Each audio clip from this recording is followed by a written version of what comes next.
Tratado da verdadeira devoção à Santíssima Virgem, por São Luís Maria Grignon de Montfort. Capítulo 2. Verdades fundamentais da devoção à Santíssima Virgem. Até aqui, dissemos alguma coisa sobre a necessidade que temos da devoção à Santíssima Virgem. Com o auxílio de Deus, direi agora em que consiste esta devoção, expondo, porém, antes algumas verdades fundamentais que esclarecerão esta grande e sólida devoção que quero manifestar. Artigo 1º. Jesus Cristo é o fim último da devoção à Santíssima Virgem. Primeira verdade. Jesus Cristo, nosso Salvador, verdadeiro Deus e verdadeiro homem, deve ser o fim último de todas as nossas devoções. De outro modo, elas serão falsas e enganosas. Jesus Cristo é o Alfa e o Ômega, o princípio e o fim de todas as coisas. Nós só trabalhamos, como diz o apóstolo, para tornar todo homem perfeito em Jesus Cristo, pois é em Jesus Cristo que habita toda a plenitude da divindade e todas as outras plenitudes de graças, de virtudes, de perfeições. Porque nele somente fomos abençoados de toda a bênção espiritual, porque é nosso único Mestre que deve ensinar-nos, nosso único Senhor de quem devemos depender, nosso único chefe, a qual devemos estar unidos, nosso único modelo com o qual devemos conformar-nos, nosso único médico que nos há de curar, nosso único pastor que nos há de alimentar, nosso único caminho que devemos trilhar, nossa única verdade que devemos crer, nossa única vida que nos há de vivificar, e nosso tudo em todas as coisas que deve nos bastar. Abaixo do céu, nenhum outro nome foi dado aos homens pelo qual devemos ser salvos. Deus não nos deu outro fundamento para nossa salvação, nossa perfeição e nossa glória, senão Jesus Cristo. Todo edifício cuja base não assentar sobre esta pedra firme estará construído sobre areia movediça e ruirá fatalmente mais cedo ou mais tarde. Todo fiel que não está unido a ele, como um galho ao tronco da videira, cairá e secará, e será por fim atirado ao fogo. Fora dele tudo é ilusão, mentira, iniquidade, inutilidade, morte e danação. Se estamos, porém, em Jesus Cristo e Jesus Cristo em nós, não temos danação a temer, nem os anjos do céu, nem os homens da terra, nem criatura alguma nos pode embaraçar, pois não pode separar-nos da caridade de Deus que está em Jesus Cristo. Por Jesus Cristo, com Jesus Cristo, em Jesus Cristo, podemos tudo. Render toda honra e glória ao Pai, em unidade do Espírito Santo, e tornar-nos perfeitos e ser para nosso próximo um bom odor de vida eterna. Se estabelecermos, portanto, a sólida devoção à Santíssima Virgem, teremos contribuído para estabelecer com mais perfeição a devoção a Jesus Cristo. Teremos proporcionado um meio fácil e seguro de achar Jesus Cristo. Se a devoção à Santíssima Virgem nos afastasse de Jesus Cristo, seria preciso rejeitá-la como uma ilusão do demônio. Mas é tão o contrário que, como já fiz ver e farei ver ainda nas páginas seguintes, esta devoção só nos é necessária para encontrar Jesus Cristo, amá-lo ternamente e fielmente servi-lo. Volto-me aqui um momento para vós, ó Jesus, a fim de queixar-me amorosamente à vossa divina majestade de que a maior parte dos cristãos, mesmo os mais instruídos, desconhecem a ligação imprescindível que existe entre vós e vossa Mãe Santíssima. Vós, Senhor, estáis sempre com Maria, e Maria sempre convosco, nem pode estar sem vós. De outro modo, ela deixaria de ser o que é, e de tal maneira está ela transformada em vós pela graça, que já não vive, já não existe. Sois vós, meu Jesus, que viveis e reinais nela, mais perfeitamente que em todos os anjos e bem-aventurados. Ah, se conhecêssemos a glória e o amor que recebeis nesta admirável criatura, bem diferentes seriam os nossos sentimentos a respeito de vós e dela. Maria está tão intimamente unida a vós que mais fácil seria separar do sol a luz e do fogo o calor.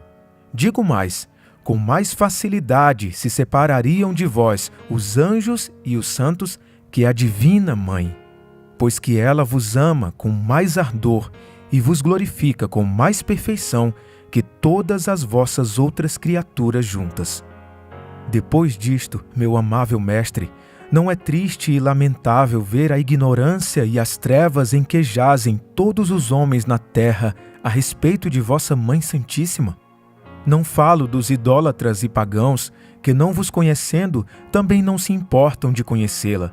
Nem falo dos hereges e cismáticos, que não têm a peito ser devotos de vossa Mãe Santíssima, pois estão separados de vós e de vossa Santa Igreja.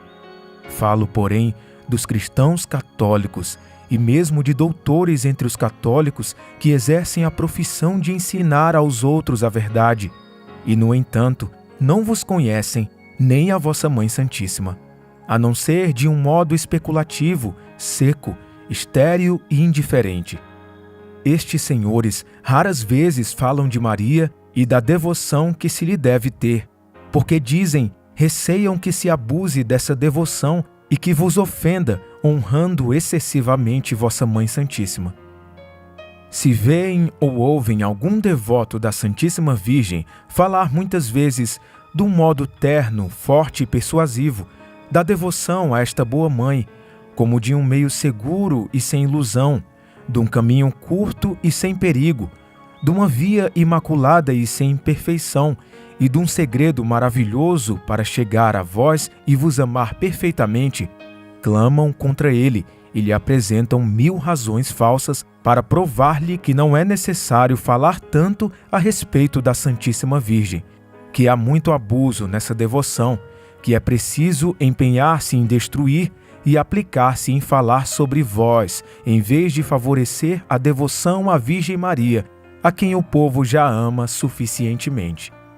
Às vezes, metem-se a falar da devoção à vossa Mãe Santíssima, não porém para assentá-la e propagá-la, e sim para destruir os abusos que dela se fazem. Estes senhores são, no entanto, desprovidos de piedade e não têm por vós sincera devoção, pois que não a têm a Maria. Consideram o rosário, o escapulário, o terço como devoções de mulheres, próprias de ignorantes, sem as quais se pode obter muito bem a salvação. E se lhe cai nas mãos algum devoto da Virgem Santíssima que recita o seu terço ou pratica qualquer outra devoção mariana, mudam-lhe em pouco tempo o espírito e o coração. Em lugar do terço, lhe aconselham recitar os 7 salmos. Em vez da devoção à Santíssima Virgem, aconselham a devoção a Jesus Cristo. Ó, meu amável Jesus, terá essa gente o vosso espírito? Será possível que vos agradem agindo desse modo? Poderá alguém agradar-vos sem fazer todos os esforços para agradar a Maria por medo de vos desagradar? A devoção à vossa Mãe impede a vossa? Atribuir-se a ela as honras que lhe damos? Formará ela um partido diverso do vosso? É ela, acaso, uma estrangeira sem a menor ligação convosco? É desagradar-vos querer agradar-lhe? Separamo-nos, talvez, ou nos afastamos de vosso amor, se nos damos a ela e a amamos? Entretanto, meu amável Mestre, a maior parte dos sábios, em castigo de seu orgulho, não se afastariam mais da devoção à Santíssima Virgem, nem a olhariam com mais indiferença se tudo o que acabo de dizer fosse verdade. Guardai-me, Senhor, guardai-me de seus sentimentos e de suas práticas, e dai-me uma parte dos sentimentos de reconhecimento, de estima, de respeito e de amor que tendes para com vossa Mãe Santíssima, a fim de que eu vos ame e glorifique, na medida em que vos imitar e mais de perto vos seguir. Concedei-me a graça de louvar dignamente vossa Mãe Santíssima, como se nada fosse o que, até aqui, disse em sua honra. Fac me dine tua matrem collaudare. a despeito de todos os seus inimigos, que são os vossos, e que eu lhes repita com os santos. Non presumat aliquis Deum, se habere propitium, qui benedictam matrem offensam abuerit. Não presuma receber a graça de Deus quem ofende sua Mãe Santíssima. E para alcançar de vossa misericórdia uma verdadeira devoção à vossa Mãe Santíssima e inspirá-la a toda a terra, fazei que eu vos ame ardentemente, e recebei para este fim a súplica ardente que vos dirijo com Santo Agostinho e vossos verdadeiros amigos. Aqui estamos omitindo a transcrição da oração prescrita pelo santo em latim. Entretanto, aos que dominam o idioma, o próprio santo motiva que a rezem segundo o original em latim, como consta no tratado. Dando continuidade ao livro. No sentido de satisfazer aos desejos dos fiéis que não compreendem o latim, damos aqui uma tradução desta oração.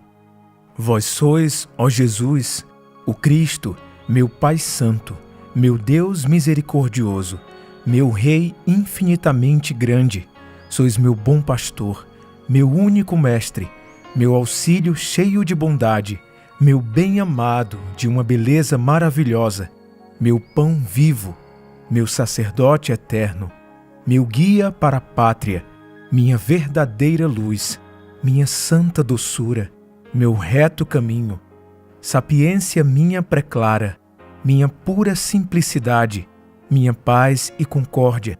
Sois, enfim, toda a minha salvaguarda, minha herança preciosa, minha eterna salvação. Ó Jesus Cristo, amável Senhor, porque em toda a minha vida amei, porque desejei outra coisa senão vós? Onde estava eu quando não pensava em vós? Ah, que pelo menos a partir deste momento meu coração só deseje a vós e por vós se abrase, Senhor Jesus. Desejos de minha alma, correi, que já bastante tardastes. Apressai-vos para o fim a que aspirais. Procurai em verdade aquele que procurais. Ó Jesus, anátema seja quem não vos ama. Aquele que não vos ama seja repleto de amarguras. Ó doce Jesus, sede o amor, as delícias, a admiração de todo o coração dignamente consagrado à vossa glória. Deus de meu coração e minha partilha, Jesus Cristo, que em vós meu coração desfaleça, e sede vós mesmo a minha vida. Acenda-se em minha alma a brasa ardente de vosso amor, e se converta num incêndio todo divino, a arder para sempre no altar de meu coração, que inflame o íntimo do meu ser e abrase o âmago de minha alma, para que no dia de minha morte eu apareça diante de vós inteiramente consumido em vosso amor. Amém. Quis transcrever no original esta oração admirável de Santo Agostinho, para que assim a possam recitar as pessoas que entendem latim. Recitemo-la todos os dias para pedir o amor de Jesus que procuramos por intermédio da Santíssima Virgem. Artigo 2º. Pertencemos a Jesus Cristo e a Maria na qualidade de escravos. Segunda verdade. Do que Jesus é para nós, concluímos que não nos pertencemos. Como diz o apóstolo, 1 Coríntios 6,19.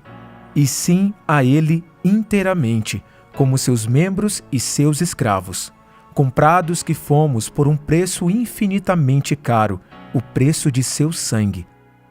Antes do batismo, o demônio nos possuía como escravos. E o batismo nos transformou em escravos de Jesus Cristo e só devemos viver, trabalhar e morrer para produzir frutos para o homem-Deus. Romanos 7,4. Glorificá-lo em nosso corpo e fazê-lo reinar em nossa alma, pois somos sua conquista, seu povo adquirido, sua herança. Pelo mesmo motivo, o Espírito Santo nos compara, primeiro, a árvores plantadas ao longo das águas da graça, nos campos da igreja, árvores que devem dar seus frutos no tempo adequado. Segundo, aos galhos de uma videira de que Jesus Cristo é o tronco, e que devem produzir boas uvas. Terceiro, há um rebanho cujo pastor é Jesus, e esse rebanho deve multiplicar-se e dar leite. Quarto, há uma boa terra de que Deus é o lavrador e na qual a semente se multiplica, rendendo 30, 60, 100 vezes mais. Jesus amaldiçoou a figueira estéril, Mateus 21:19, e declarou condenado o servo inútil que não fizera valer o seu talento. Mateus 25, 24 ao 30. Tudo isso nos prova que Jesus Cristo quer receber alguns frutos de nossas mesquinhas pessoas, quer receber nossas boas obras, porque as boas obras lhe pertencem exclusivamente. Create in operibus bonis in Cristo Iesu. Criados em Jesus Cristo para boas ações. Efésios 2:10. Essas palavras do Espírito Santo mostram que Jesus Cristo é o único fim de todas as nossas boas obras e que devemos servi-lo não somente como servidores assalariados, mas como escravos de amor. Explico-me. Há duas maneiras aqui na Terra de alguém pertencer a outrem e depender de sua autoridade. São a simples servidão e a escravidão, donde a diferença que estabelecemos entre servo e escravo. Pela servidão, comum entre os cristãos, um homem se põe a serviço de outro por um certo tempo, recebendo determinada quantia ou recompensa. Pela escravidão, o homem depende inteiramente de outro durante toda a vida e deve servir a seu senhor sem esperar salário nem recompensa alguma, como um dos animais sobre que o dono tem direito de vida e morte. Há 3 espécies de escravidão: por natureza, por constrangimento e por livre vontade. Por natureza, todas as criaturas são escravas de Deus. Domine est terra et plenitudo eius. Salmo 23:1. Os demônios e os réprobos são escravos por constrangimento, e os justos e os santos o são por livre e espontânea vontade. A escravidão voluntária é a mais perfeita, a mais gloriosa aos olhos de Deus, que olha o coração. 1 Reis 16:7, que pede o coração. Provérbios 23:26, e que é chamado o Deus do coração. Salmo 72:26, ou da vontade amorosa, porque por esta escravidão escolhe-se sobre todas as coisas a Deus e seu serviço, ainda quando não o obriga a natureza. A diferença entre um servo e um escravo é total. Primeiro, um servo não dá a seu patrão tudo o que é, tudo o que possui ou pode adquirir por outrem ou por si mesmo. Mas um escravo se dá integralmente a seu senhor, com tudo o que possui ou possa adquirir, sem nenhuma exceção. Segundo, o servo exige salário pelos serviços que presta a seu patrão. O escravo, porém, nada pode exigir, seja qual for a assiduidade, a habilidade, a força que empregue no trabalho. Terceiro, o servo pode deixar o patrão quando quiser, ou ao menos quando expirar o tempo de serviço, mas o escravo não tem esse direito. Quarto, o patrão não tem sobre o servo direito algum de vida e morte, de modo que se o matasse como mata um de seus animais de carga, cometeria um homicídio. Mas pelas leis, o Senhor tem sobre o escravo o poder de vida e morte, de modo que pode vendê-lo a quem o quiser, ou matá-lo, como sem comparação o faria a seu cavalo. Quinto, o servo, enfim, só por algum tempo fica a serviço de um patrão, enquanto o escravo o é para sempre. Só a escravidão entre os homens põe uma pessoa na posse e dependência completa de outra. Nada há do mesmo modo que mais absolutamente nos faça pertencer a Jesus Cristo e a sua Mãe Santíssima do que a escravidão voluntária, conforme o exemplo do próprio Jesus Cristo, que por nosso amor tomou a forma de escravo. Formam servi acipiens. Filipenses 2:7, e da Santíssima Virgem, que se declarou a escrava do Senhor. Lucas 1:38. O apóstolo honra-se várias vezes em suas epístolas com o título de Servus Christi. A Sagrada Escritura chama muitas vezes os cristãos de Servi Christi, e esta palavra, servus, conforme a observação acertada de um grande homem, significava outrora apenas escravo. Pois não existiam servos como os de hoje, e os ricos só eram servidos por escravos ou libertos. E para que não haja a menor dúvida de que somos escravos de Jesus Cristo, o Concílio de Trento usa a expressão inequívoca Mancipia Christi e nola aplica, escravos de Jesus Cristo.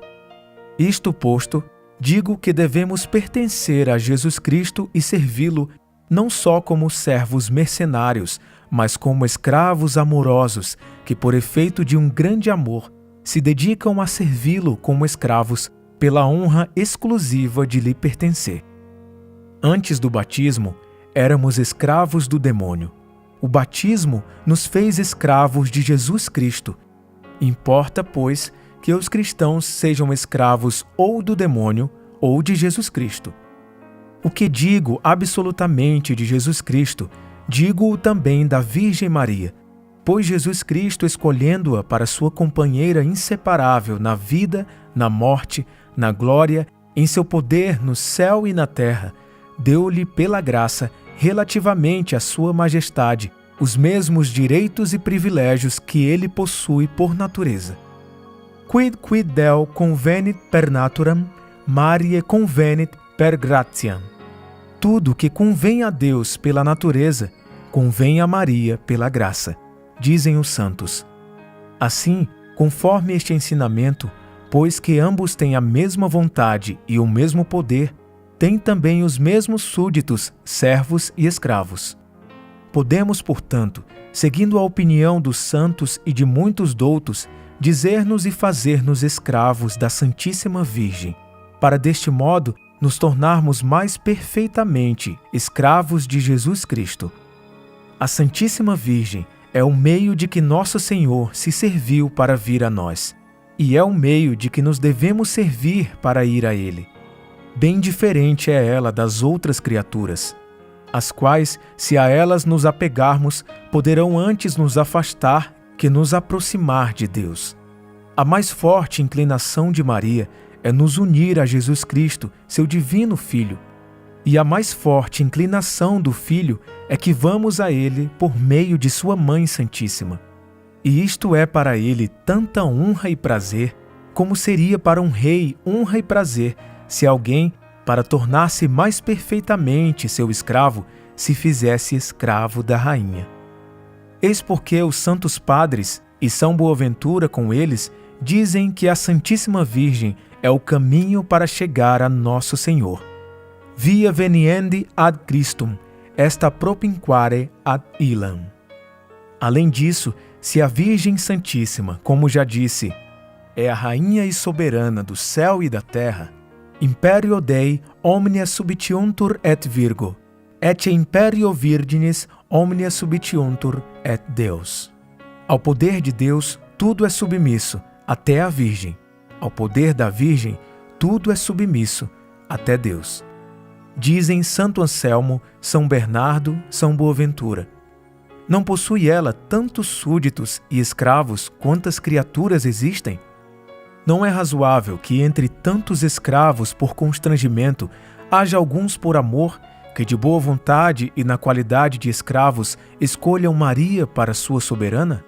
Pois então, os homens e os demônios terão seus escravos voluntários e Maria não há de tê-los?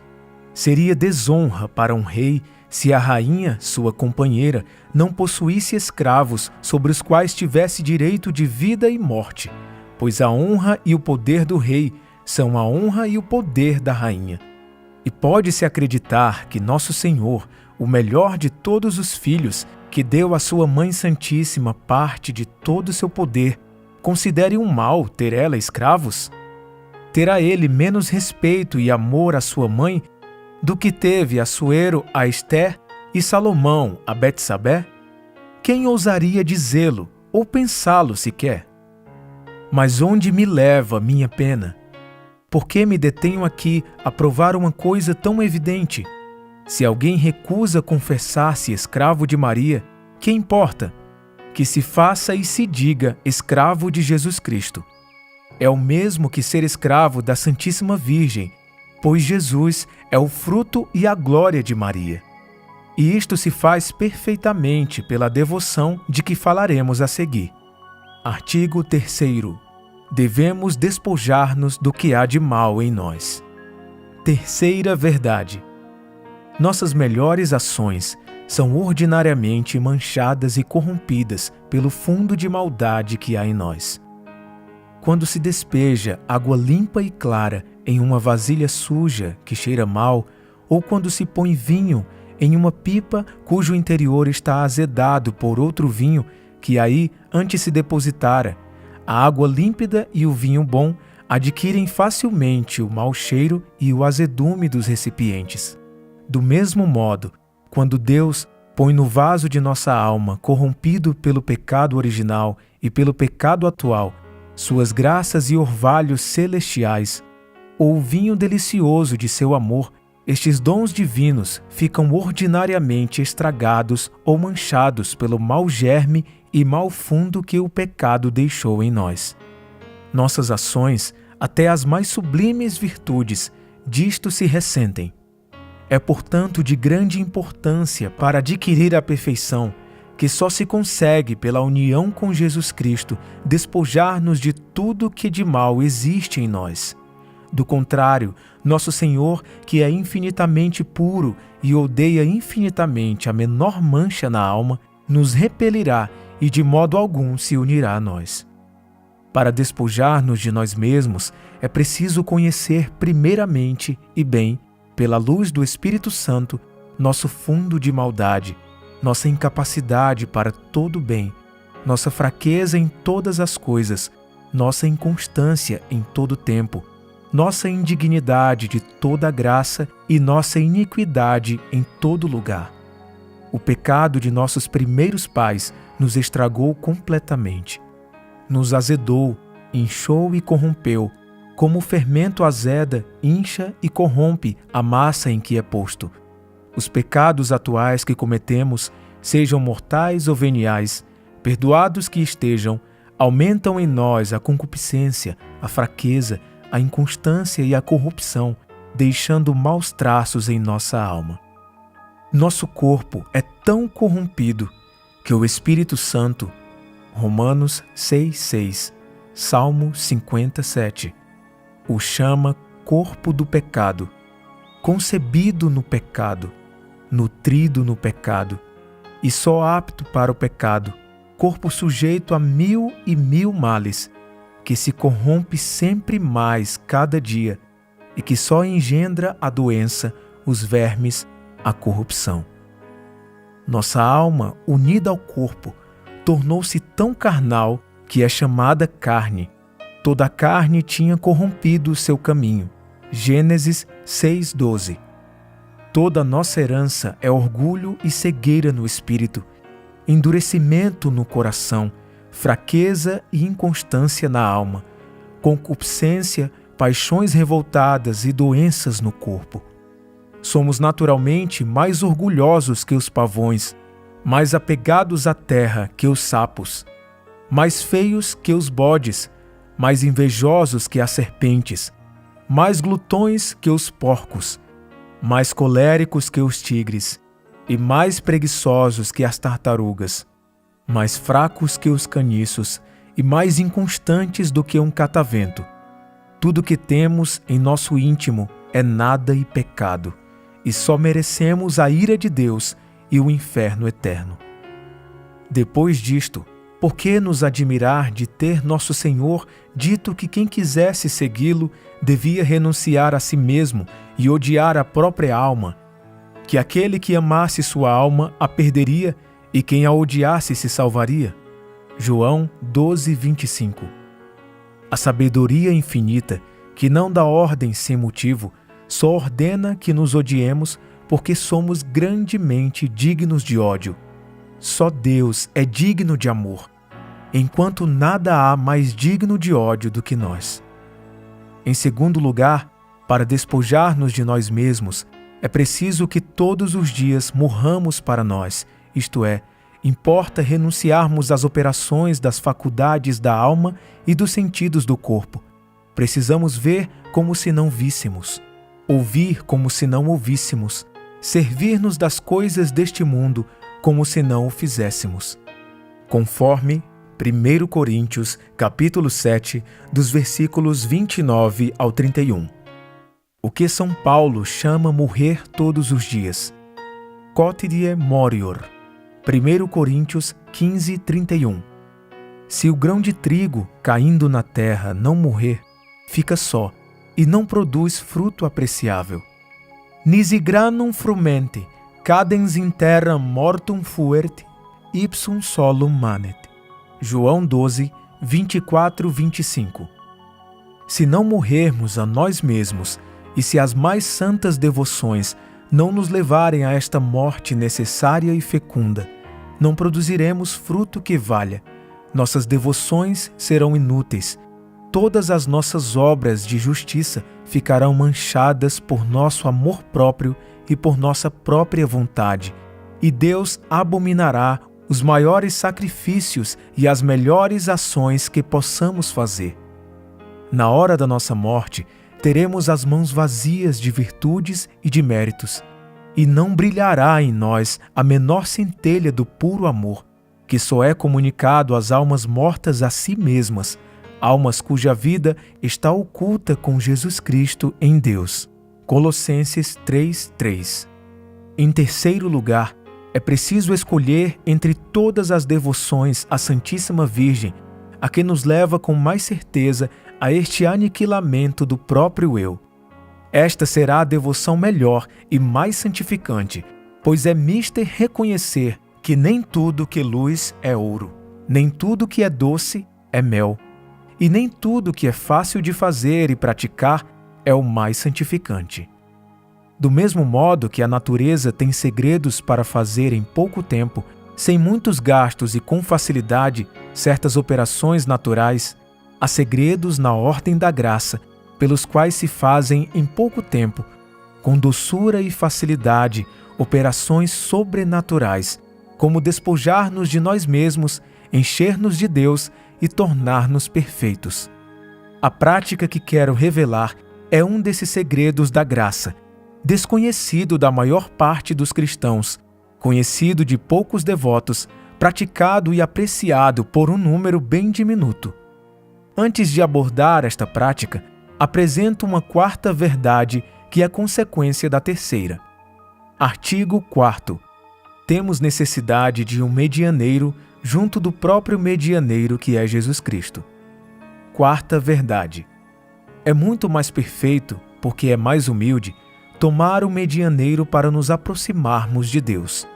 Se nos apoiarmos sobre nossos próprios trabalhos, habilidade e preparações para chegar a Deus e agradar-lhe, é certo que todas as nossas obras de justiça ficarão manchadas e peso insignificante terão junto de Deus para movê-lo a unir-se a nós e nos atender, pois, como acabo de demonstrar, nosso íntimo é extremamente corrupto, e não foi sem razão que ele nos deu medianeiros junto de Sua Majestade. Viu nossa iniquidade e incapacidade, apiedou-se de nós, e para dar-nos acesso às suas misericórdias, proporcionou-nos intercessores poderosos junto de sua grandeza, de sorte que negligenciar esses medianeiros e aproximar-se diretamente de sua santidade sem outra recomendação é faltar ao respeito a um Deus tão alto e tão santo. É menosprezar este Rei dos Reis, como não se faria a um rei ou príncipe da terra, do qual ninguém se aproximaria sem a recomendação de um amigo. Nosso Senhor é nosso advogado e medianeiro de redenção junto de Deus Pai. É por intermédio dele que devemos rezar com toda a Igreja triunfante e militante. É por intermédio dele que obtemos acesso junto de Sua Majestade, em cuja presença não devemos jamais aparecer, a não ser amparados e revestidos dos méritos de Jesus Cristo, como Jacó, revestindo-se da pele de cabrito para receber a bênção de seu pai Isaque. Mas temos necessidade de um medianeiro junto do próprio medianeiro? Será a nossa pureza suficiente para que nos permita unir-nos diretamente a Ele e por nós mesmos? Não é Ele, Deus, em tudo igual ao Pai e, por conseguinte, o Santo dos Santos, digno de tanto respeito como seu Pai? Se Ele, por sua caridade infinita, se constituiu nosso penhor e medianeiro junto de Deus, seu Pai, para aplacá-lo e pagar-lhe o que lhe devíamos, quer isto dizer que lhe devemos menos respeito e temor por sua majestade e santidade? Digamos, pois, ousadamente com São Bernardo, que temos necessidade de um medianeiro junto do medianeiro por excelência, e que Maria Santíssima é a única capaz de exercer esta função admirável. Por ela, Jesus Cristo veio a nós, e por ela devemos ir a Ele. Se receamos ir diretamente a Jesus Cristo, Deus, em vista de sua grandeza infinita, ou por causa de nossa baixeza, ou ainda devido aos nossos pecados, imploremos afoitamente o auxílio e intercessão de Maria, nossa Mãe. Ela é boa e terna.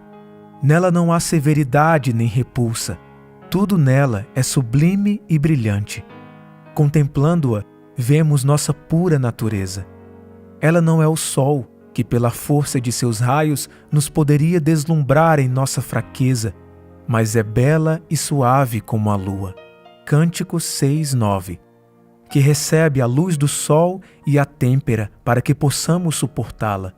É tão caridosa que a ninguém repele que implore sua intercessão, ainda que seja um pecador, pois, como dizem os santos, nunca se ouviu dizer, desde que o mundo é mundo, que alguém que tenha recorrido à Santíssima Virgem com confiança e perseverança tenha sido desamparado ou repelido.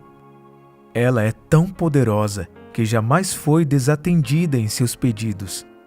Basta-lhe apresentar-se diante de seu filho para pedir-lhe algo, e ele só ouve o pedido para logo conceder-lhe o que ela pede.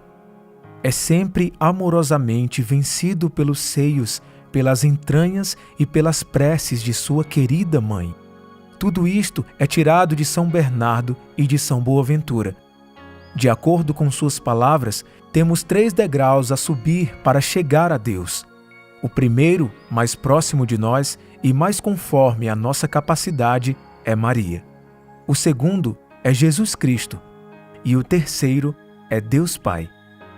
Para ir a Jesus, é preciso ir a Maria, pois ela é a medianeira de intercessão. Para chegar ao Pai Eterno, é preciso ir a Jesus, que é nosso medianeiro de redenção. Ora, pela devoção que preconizo mais adiante, é esta a ordem perfeitamente observada. Artigo 5º. É muito difícil para nós conservar as graças e tesouros recebidos de Deus. Quinta verdade. É extremamente difícil, devido à nossa fraqueza e fragilidade, conservarmos em nós as graças e os tesouros que recebemos de Deus. Primeiro, porque este tesouro, mais valioso que o céu e a terra, nós o guardamos em vasos frágeis. Habemus thesaurum istum in vasis fictilibus. 2 Coríntios 4:7. Em um corpo corruptível, em uma alma fraca e inconstante, que nada perturba e abate, porque os demônios, que são ladrões finórios, buscam surpreender-nos de improviso para nos roubar e despojar.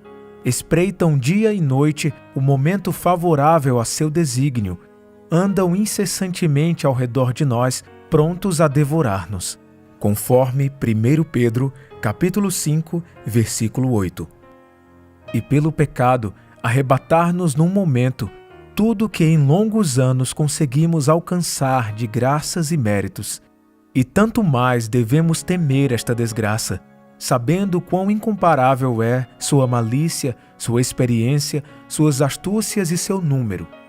pessoas têm havido muito mais cheias de graça do que nós, mais ricas em virtudes, mais experientes, mais elevadas em santidade, que foram surpreendidas, roubadas, saqueadas lamentavelmente.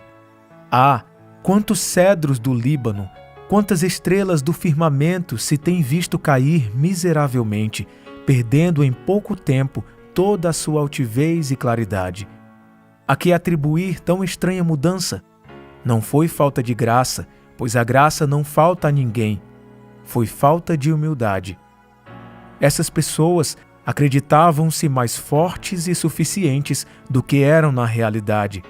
Julgavam-se capazes de guardar seus tesouros, fiaram-se e apoiaram-se em si próprias, creram sua casa bastante segura e bem fortes os seus cofres para guardar o precioso tesouro da graça, e devido a essa segurança imperceptível que tinham em si, conquanto lhes parecesse que se apoiavam na graça de Deus, é que o Justíssimo Senhor, abandonando-as às próprias forças, permitiu que fossem roubadas. Ah, se tivessem conhecido a devoção admirável que vou expor em seguida, teriam confiado seu tesouro à Virgem poderosa e fiel, que eu teria guardado como seu próprio bem, fazendo mesmo disso um dever de justiça. Terceiro, é difícil perseverar na justiça por causa da corrupção do mundo. O mundo está atualmente tão corrompido que é quase necessário que os corações religiosos sejam manchados, se não pela lama, ao menos pela poeira dessa corrupção. De modo que se pode considerar um milagre o fato de uma pessoa manter-se firme no meio dessa torrente impetuosa, sem que o turbilhão a arraste.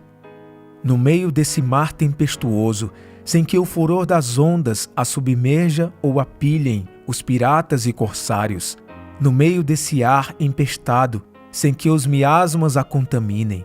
É a Virgem, a única fiel, na qual a serpente não teve parte jamais, que faz este milagre em favor daqueles e daquelas que a servem da mais bela maneira.